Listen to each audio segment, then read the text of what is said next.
host the show, and we're going to break down everything that happened tonight. One of the great All-Star games that I've ever watched, that I've ever seen, was tonight. It was absolutely ridiculous in every respect. I just loved the format of the All-Star game. I loved how the All-Star game, how it went to 100 and how it went to 157. That was just, I mean, the way that they ended that game with pickup game. If you're a basketball purist, I mean, that's the closest thing you'll see. Like, you know how many times we said, like, oh, can LeBron play Kobe? Oh, can you know, how many times we said we wanted LeBron and Kobe in an NBA Finals? Or in the NFL, we said we wanted Brady to go against Aaron Rodgers. So imagine if the Pro Bowl was like that. But the point is that this game, it didn't even mean anything for the outcome of, like, the Eastern Conference. So, I mean, to get these guys to try, it required some sort of genius, because you're in it to not get hurt. You know, you're in it to enjoy it. Putting charity on the line really helped. But let's get to the big story, and that is this Elam format. And I don't know if the guy's name is Elam. I know there was an NFL kicker named Matt Elam. That's the only Elam that I really know about. But his name is going to ricochet through sports media all day tomorrow. And what is so brilliant about this concept is it essentially made the fourth quarter a pickup game. And I'll be straight with y'all. I only watched the fourth quarter of this game. You know, I had stuff to do, and I flipped this on in the fourth quarter. You know, that's when I really started to watch. So the first three quarters were exactly they weren't that competitive from what I gathered. I mean, these guys are still scoring 50-plus points, and they're kind of jogging it out. But the fact that this fourth quarter was just absolutely electric, it made for an incredible contest where, you know, where there was no shot clock, there was no commercial break, and the players had to play to a certain set number of 157. And if you played really well in the first three quarters, then you're going to get advantages. But the fact is that we were playing to a set number. It was a pickup game-like format. 157 ended the game. So, you know, so time was thrown out the window. You can add in for a comeback. The shot clock was still existing, but you saw the greatest players of the world duking it out on the biggest stage, and their personalities were showing because it was a competitive game. You saw Kyle Lowry taking charges. You saw Kemba Walker still stepping up. You saw Team LeBron and Giannis. Ben Simmons wasn't put in the game. Trae Young and Devin Booker. It's like they weren't old enough for the moment, or it's like they haven't received that kind of Godfather respect. And that's what made this so compelling. That's what made this game so compelling, as I try to get my microphone and I try to get everything figured out here on the show. But the NBA All-Star Game, absolutely incredible tonight. I love the new format. Imagine if this could happen. Imagine if this format could happen in regular season basketball. Players going to a set number. James Harden actually playing defense. Joel Embiid trying even harder than for a Sixers game. This was the most intense game of the year, played with the greatest players of all time. And you saw the Greek freak and LeBron James going mano-a-mano. And LeBron James hasn't lost a step at all. He's playing unbelievable defense. He's showing why he is still the greatest player in the world. And LeBron James is probably the best athlete maybe to ever play NBA basketball. You could certainly talk about Jordan, Kobe Bryant. Their post moves, their shooting is better than LeBron. They're scoring. But LeBron James, to me, has to be on your Mount Rushmore of greatest ever. And I'm not going to talk about greatest ever players between eras here. I'm going to talk about how special that All-Star game was. I had people texting me out of the woodshed. This game is absolutely incredible. Twitter blowing up. Friends, I never thought an NBA All-Star game would literally necessarily be the greatest part of the NBA season, but this probably was the great game of the NBA season. I mean, you could talk about Lakers Clippers, you could talk about the Clippers and the Celtics. That last game was tremendous. Or Sixers Clippers, Sixers Bucks. You could talk about marquee regular season basketball. But if there was actually a midseason tournament like this where teams played to a set number and there were seeding implications, I mean, this is like a pickup game on steroids. There were no commercial breaks, which was absolutely amazing.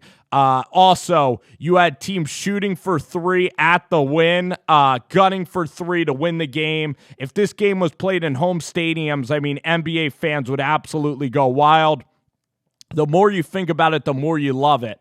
And the first three quarters, it definitely takes some time to get adjusting to this, but this is absolutely spectacular. I think if Summer League even had this implemented in the Summer League, you throw it on in the G League, this is absolutely terrific. I think the 4-point shot is not going to catch on because that's just too wild of a concept to have people jacking it from 4 points away.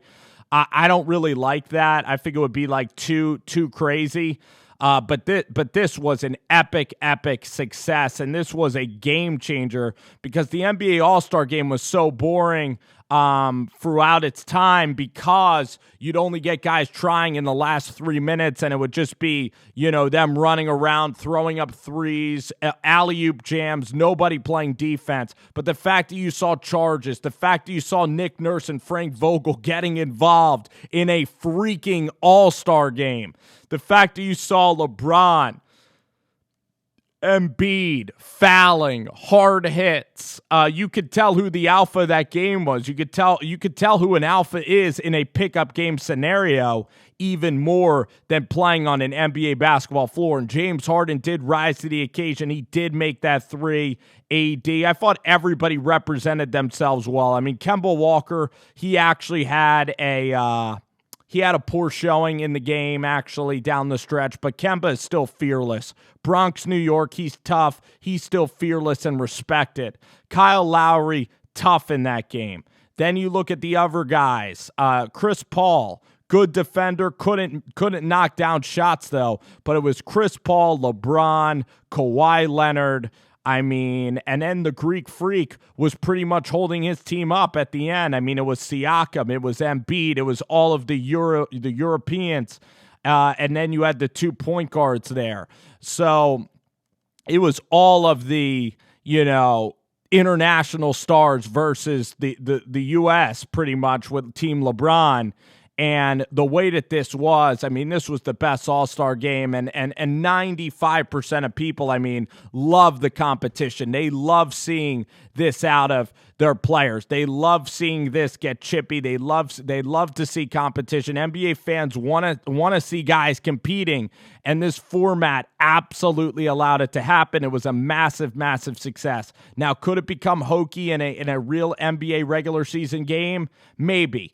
Is this approach too crazy for an NBA playoff where, you want to have time and you want to take advantage maybe of the first three quarters and you want to have time? Are we ready to move on that fast? Because I'm personally pretty resident on change or hesitant, resonant, whatever the heck the word is. I'm hyped up over that game. I don't know if this can work for playoff basketball, but the point is that tonight was an absolute treat. And I was calling my dad, I was calling all my friends saying, you got to watch this NBA All-Star game. You got to watch this NBA All-Star game. And most people went to bed or thought it was the same crap that they've seen the first three quarters and the same crap that they've seen for 15 years in the All-Star game. Now, the only way this could have hurt is if literally somebody, God forbid, got hurt in this All-Star format. Then this All-Star format would be a massive negative. But for next year, I bet everybody's going to be tuning in. I'd love to see the score tied. I would have paid I would have paid $50 more. I would have maybe paid $25 more if the game was on pay-per-view and they were playing and they continued to game the 170. I was so mad when Harden hit that three or when AD hit that second free throw. I wanted the game to go on, and I could have done without like maybe the third quarter. I would love maybe a pickup game to 100. Now, maybe you could argue that the condensed space of this game, and maybe if you prolong the pickup too long, then guys would actually get tired. But the fact is, you also didn't see Luka Doncic in the game. So it really showed an NBA pecking order, and it showed the peers who really the guys are. And I give Kyle Lowry and Kemba Walker credit because those are guys that wanted the moment, they wanted the spotlight, and they were ready to compete, and the Greek Freak gave trust in those guys. Also, it showed you like LeBron and Luka. It showed you like Luka's still at the kids' table. Devin Booker still at the kids' table. And now that's not such an insult to these guys that are making, millions and millions of dollars. It's just that it was the OGs of the game taking over their all-star game in their moment. And maybe Trae Young, when we get maybe 5 years down the road, maybe Trae Young will be the main attraction.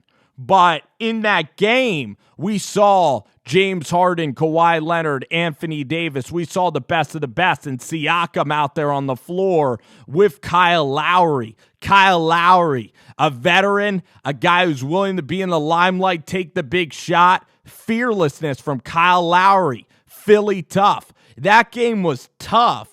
And you saw what guys wanted it and some guys who didn't want it. And on the benches, you had Trae Young, Ben Simmons wasn't there. Joel Embiid, I mean, if you're going to talk about upping your value, if the Sixers ever wanted, to trade Embiid, that game right there, Embiid going at LeBron James, and we don't see LeBron and Embiid go at each other. I mean, they play in other conferences now, so you're only going to see that, 2 times a year. But we got to see quarter on quarter.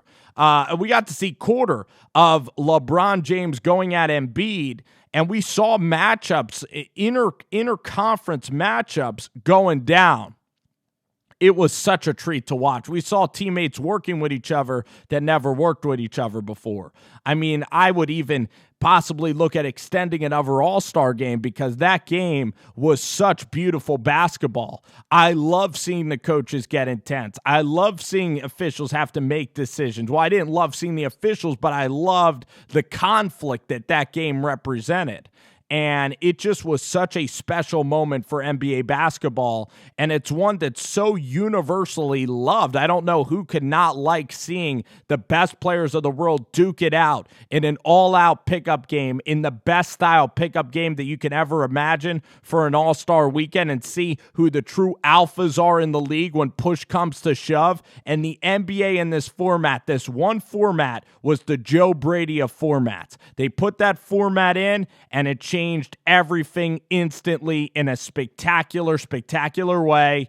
I was curious to see the format. That's what piqued my interest. The first 3 quarters kind of happened, and I'm certainly glad that I did not miss this All-Star game. It was epic to watch. I was yelling at people like my dad, like my friends. I was telling them, you got to go in front of a television set, and you have to watch this transpire. It was brilliant. It was fantastic. It ended on a free throw. Embiid was great. You saw the grittiness of the Toronto players, and the All-Star game tonight with the Kobe tributes. Chance the Rapper, I thought, he really did an awesome job at halftime. Common I didn't see, except I got some mixed reviews on Common tonight. And I'll also do another podcast on what was NBA All-Star Saturday night. So I'll leave that exclusively for the podcast, but I thought that I'd, give a tribute to the NBA All-Star game, doing a video and for you guys listening on this podcast as well. So hope you all enjoy it.